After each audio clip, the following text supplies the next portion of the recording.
2,000 years later. Welcome back to my channel. আমি মিঠু, আমি চলে এসেছি আজকে আবার কিন্তু একটা নতুন ভিডিও নিয়ে। আশা করি তোমাদের ভালো লাগবে, আর ভালো লাগলে লাইক কমেন্ট করতে কেউ ভুলো না।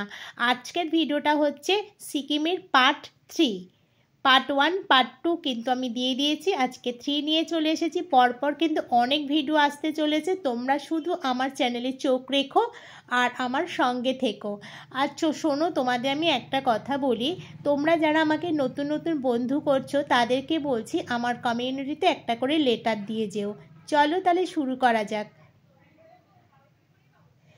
এখন কিন্তু আমরা আছি সিলারিগাঁওতে। তা সিলারিগাঁওতে আমরা কালকে এসেছিলাম, একটা রাত ছিলাম আমরা এসে এখানে পৌঁছেছিলাম বিকেল 3টের সময়। তারপর তো এসে ওখানে লাঞ্চ করেছিলাম 4টের সময়। তারপরে সন্ধেবেলা খাওয়া দাওয়া, এগুলো তোমাদের সঙ্গে সবই শেয়ার করেছিলাম। করে তারপর তো রাত্রিবেলা ঘুমিয়ে পড়েছি, সকালবেলা উঠে তারপরে এটা কিন্তু তোমাদের সঙ্গে এখন শেয়ার করছি। চলো, এই যে বলছি আমি বাই বাই সিলারিগাঁও। তা আমাদের এখন এখান থেকে চলে যেতে হবে। তবে একটা রাত ছিলাম কিন্তু আমরা এই সিলারিগাঁওটাকে ভীষণ ভালোবেসে ফেলেছি। চলো, এবার তো আমাদের ব্রেকফাস্ট করতে হবে। ব্রেকফাস্টে আমাদের কি দিয়েছে চলো তো দেখে আসি। আজকে ব্রেকফাস্টে রয়েছে আমাদের গরম গরম লুচি আর হচ্ছে আলুর তরকারি। আর এই দিদিরা এই লুচিটা এতটাই সুন্দর করে করেছে না, লুচিটা এতটাই নরম হয়েছে না। আমি তারপরে ওদেরকে জিজ্ঞাসা করলাম কিভাবে করেছো। তার দিদিটার থেকেই কিন্তু আমি কিন্তু এই লুচিগুলো করা শিখেছি। আমি কিন্তু তোমাদেরকে এর আগে একটা ভিডিও শেয়ার করেছিলাম। খুব ভালো এরা রান্না বান্না করেছে, আর আমাদের কিন্তু খুব যত্ন সহকারে কিন্তু খাবার খেতেও দিয়েছে। চলো আমরা খেয়ে নিই, আর খাওয়া দাওয়া করে আমাদের তো এক্ষুনি বেরিয়ে যেতে হবে। এখন বাজে হচ্ছে সকাল 8:30, আর আমাদের এখন এখান থেকে আমরা বেরিয়ে যাব। তবে আমাদের বেরিয়ে যাওয়ার আগে কিন্তু একটু মনটা খুব খারাপ করছিল, কিন্তু খুব ভালো লেগে গেছিলো। এত সুন্দর জায়গা, কি বলবো বলো, আমাদের তো আর এখানে থাকতে পারবো না, আমাদের চলে যেতে হবে। এই দিদিটা হচ্ছে এই হোমস্টের মালিক আর কি। চলো এবার আমরা তাহলে গাড়িতে উঠবো। আমাদের বুদ্ধ বাবু কিন্তু গাড়ি নিয়ে রেডি হয়ে গেছে। বুদ্ধ হচ্ছে আমাদের গাড়ির ড্রাইভার, খুব ভালো ছেলে। ও আমাদের ভীষণ এত সুন্দর করে ঘুরিয়েছে না, কোনো কথা কি বলবো, তোমাদের পরে দেখাবো। বুদ্ধর সাথে আরও অনেক অনেক আমাদের ভিডিও আছে, সেগুলো পরে আসবে। চলো আমরা গাড়িতে উঠে পড়ে, কিন্তু গাড়ি কিন্তু স্টার্ট করে দিয়েছে। এবার একটু পাহাড়ি রাস্তাটা তোমাদের সঙ্গে শেয়ার করি, তোমরা দেখতে থাকো। আমি না এখান থেকে পুরোটাই কিন্তু আমি গান মিউজিক সব বাদ দিয়ে দিয়েছি। আমি ভিডিওটা আগে একটা সেট করেছিলাম, পোস্টও করে দিয়েছিলাম, কিন্তু তখন আমার কপিরাইট এসে গেছে জানো। আমি গান টানগুলো কিছুই কাটিনি, কপিরাইট দিয়ে দিয়েছে বলে ওই ভিডিওটা ক্যান্সেল করে দিয়ে আমি আবার নতুন করে ভিডিও স্টার্ট করি। এখানে কোনো গান কোনো মিউজিক কিচ্ছু দিইনি। আগের ভিডিওটাতেও দেখো আমি কোনো মিউজিক গান দিইনি, শুধুমাত্র ইউটিউব থেকে একটা মিউজিক দিয়েছিলাম, তাতেও আমাকে কপিরাইট ফেলে দিয়েছে। এরকম বারবার কপিরাইট ফেললে কি আর ভালো লাগে বলো? সেই জন্য আমি এই ভিডিওটাতে কোনো মিউজিক দিইনি, কোনো গান দিইনি। আমার কথাই তোমরা শোনো, আর পুরো ভিডিওটা কিন্তু তোমরা দেখতে থাকো। তারপরে রাস্তায় যেতে যেতে দেখো এখানে না এতটাই বৃষ্টিতে গর্ত হয়ে গেছে। পাহাড়ি রাস্তা তো, এখানে সেভাবে এখনও পাকা হয়ে ওঠেনি, মাটির রাস্তা। গাড়িটা কিভাবে আটকে গিয়েছিল, জলের মধ্যে পড়ে গেছিল। সবাই কিন্তু গাড়িটাকে হেল্প করলো তোলার জন্য, আমরাও নেমে পড়েছিলাম। তারপর আমরা একটু এগিয়ে গেলাম পেডং, এখন আমরা আছি পেডংয়ে। আর এখানে আমরা এখন চা আর চিপস ভাজা কিনে নিলাম, সেটা এখন খাবো। আর খাওয়া দাওয়া করে আর কি তারপর আবার এখান থেকে বেরিয়ে যাব। একটু দুষ্টুমি হয় আমাদের মধ্যে, যেন ভীষণই মজা হচ্ছে, আর আমরা 4জন ভীষণই মজা করছি। চলো তারপরে আমরা চাটা খাওয়া দাওয়া করে এবার কিন্তু আমরা বেরিয়ে গেছি। আর এই রাস্তাটা যেতে এতটাই ভালো লাগছে, ফুরফুরে হাওয়া দিচ্ছে, এত সুন্দর লাগছে না, খুব ভালো লাগছে। তবে এই রাস্তাটা না পাকা নয় জানো তো, পুরো মাটির রাস্তাটা। এই দিকটা এখনও কিন্তু, যেহেতু এখানে গ্রামের সাইড, পাহাড়ি এলাকায় কিন্তু গ্রামের সাইড, যেহেতু এখানে এখনও কিন্তু রাস্তা পাকা হয়ে ওঠেনি। তবে পাকা হওয়ার জন্য সব কিন্তু রাস্তায় রাস্তায় কাজ হচ্ছে। তারপরে ওখান থেকে যেতে যেতে কিন্তু একটা ফলস দেখতে পেলাম, তবে এখানে কিন্তু আমরা আর নামিনি। এখান থেকে গাড়ির ভেতর থেকে কিন্তু আমরা একটু ভিডিও করেছিলাম, ফটো তুলেছিলাম, তা ওখানে আর নামা হয়নি। তবে এই ফলসটার নাম আমি বলতে পারবো না। চলো ফলস দেখে আবার কিন্তু সামনের দিকে এগিয়ে যাচ্ছি। দেখতে পাচ্ছ রাস্তাটা কীরকম, পুরো মাটির রাস্তা, আর খুব কিন্তু খতরনাক রাস্তা, এত উঁচু ঢিবি কি বলবো, গাড়ি কিন্তু খুব সাবধানে চালাতে হচ্ছে। বুদ্ধবাবু ভীষণ ভালোভাবে গাড়ি চালাচ্ছি, একটু এদিক ওদিক হলেই পড়ে যাব খাদের মধ্যে, সেই জন্য কিন্তু খুব সাবধানে গাড়ি চালাচ্ছে। আর পাহাড়ি ছেলেরা কিন্তু ভীষণ ভালো গাড়ি চালায়, ওদের হাতের কায়দাই কিন্তু আলাদা, ওরা এত সুন্দর করে গাড়ি চালায় না, বলার কিছু নেই। চলো এই মেঠো পথ ধরে আমরা এগিয়ে যাই, ভীষণ সুন্দর লাগছে, যতই খারাপ রাস্তা হোক না কেন ভালো তো তার মধ্যে লাগছেই। আর বাইরের পরিবেশটা তোমাদের সঙ্গে একটু শেয়ার করছি, তোমরা দেখতে থাকো আর আমার কথাগুলো শোনো। হয়তো আমার কথাগুলো তোমাদের শুনতে ভালো লাগছে না, এখানে একটা মিউজিক দিলে খুব ভালো লাগতো। দেখতে পাচ্ছ এখানে কীরকম বাঁকটা ঘুরছে, এইরকমভাবে দেখো নিচের দিকে কিন্তু গাড়ি নেমে যাচ্ছে। আমরা তো পেছনে আছি, সামনের গাড়িটা তোমাদের সঙ্গে শেয়ার করলাম, ওই পেছন দিকটা ভেতর দিকটা দেখো পুরো মনে হচ্ছে গুহা, ভীষণ অন্ধকার ওদিকটায়। হ্যাঁ যাই হোক, চলো আমরা রাস্তা দিয়ে এগিয়ে যাই আর তোমরা কিন্তু আমার সঙ্গে থাকো।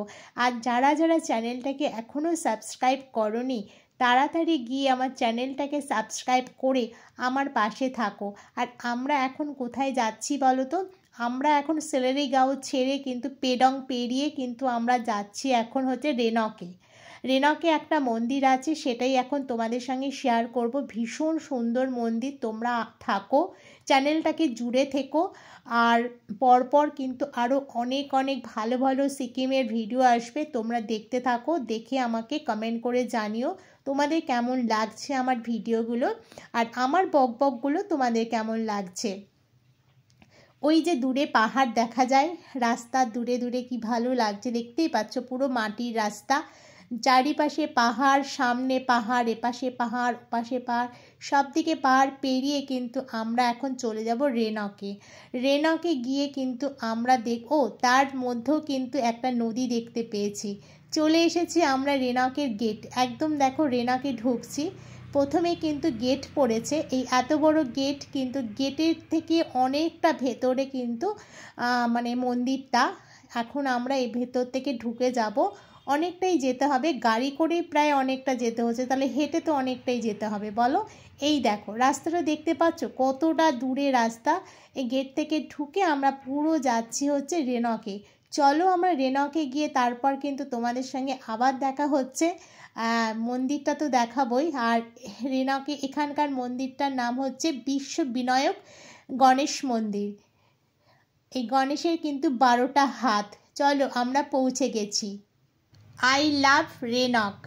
এবার আমার রেনকের কিছু কথা শুনবো, আমি শুনছি আর তোমাদেরকেও কিন্তু এখন শোনাবো। চলো তাহলে এবার তাহলে শোনা যাক। 2019 সালে তখনকার মুখ্যমন্ত্রী চবন কুমার পামলিং এটা তৈরি করেছিল 19 কোটি টাকার ব্যয়ে। এটা টোটাল মহারাষ্ট্র আর গুজরাটকে নিয়ে, স্বামীনারায়ণ মন্দিরকে নিয়ে তৈরি করা। এখানে গণেশের 12টা হাত আছে এবং বিভিন্ন দেওয়ালের মধ্যে চারুচিত্র আছে গণেশের বিভিন্ন রূপের। এইবার চলুন ভেতরে দেখতে।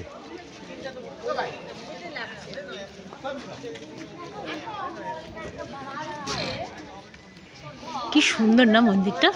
এটা কেন খরচা হয়েছে জানো তো? কেন? এটা নিচের থেকে তো পাহাড় ছিল, নিচের তো খাল। ও আচ্ছা আচ্ছা, সেটা কেটে কেটে তুলেছে, কনস্ট্রাকশন করে উপরে বিশেষ খরচা হয়নি। এটা তৈরি করতে, যে গ্রাউন্ডটা তৈরি করতে মেন খরচা, টোটালটা ভরাট করেছে। তো এরকম প্লেন ল্যান্ড তো তুমি এখানে পাবে না। না এই সবাই ওখানে লাইন ধরে দাঁড়িয়ে কেন খেতে দাও? ভোগ দেওয়া হবে? না না না না না ভোগ দেওয়া হবে?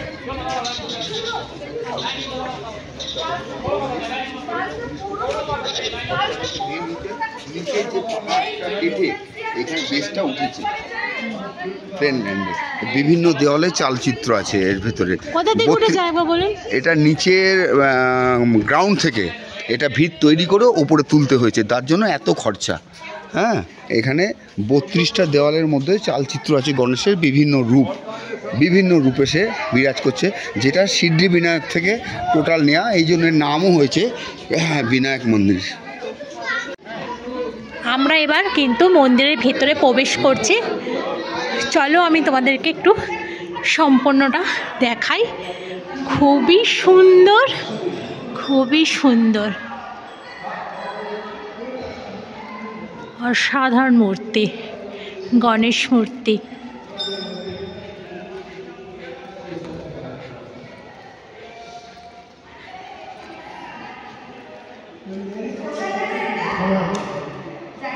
কি সুন্দর না?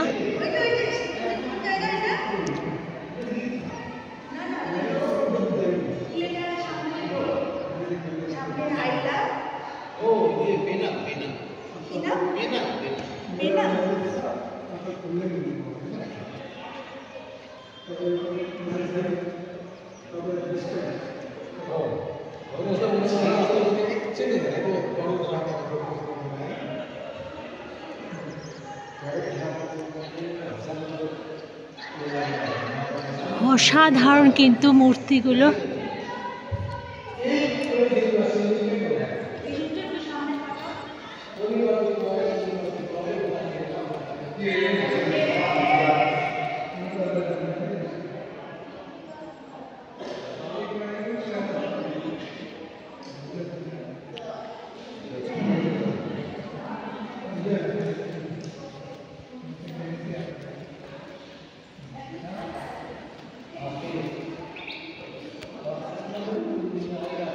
ফটো তুলবে তো যাও।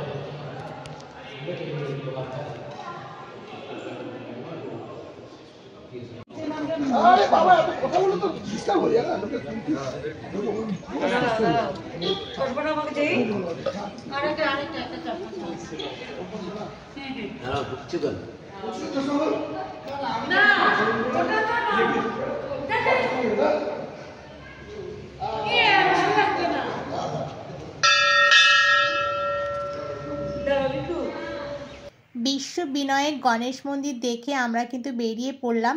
আর তোমাদের এই মন্দির কেমন লাগলো আর গণেশ ঠাকুর কেমন লাগলো জানাতে কিন্তু কেউ ভুলো না। চলো এবার আমাদেরকে গেটের থেকে বাইরে বেরিয়ে যেতে হবে। আর আমরা কোথায় যাব এর পরে সেটা কিন্তু আমি পরের ভিডিওতে শেয়ার করব, কেননা এই ভিডিওতে শেয়ার করলে অনেকটাই বড় হয়ে যাবে। দেখো আমরা গাড়ির মধ্যে কতটা আনন্দ করছি, দাদা, আমি আর সুনিতা। আর আমার রাজা তো সামনে বসে আছে, পেছনে আমরা খুব মজা করছি। এখানে একটা সুন্দর গান ছিল, আমরা অফ করে দিয়েছি, গানটা থাকলে খুব ভালো লাগতো। আশা করি তোমাদের ভিডিওটা ভালো লেগেছে। আর চলো পরে আবার সুন্দর একটা ভিডিও আসতে চলেছে, ততক্ষণে কিন্তু যারা সাবস্ক্রাইব করোনি তারা তাড়াতাড়ি সাবস্ক্রাইব করে আমার চ্যানেলটাকে জুড়ে থাকুন। চলো ফিরছি পরে একটা নতুন ব্লগ নিয়ে। টাটা।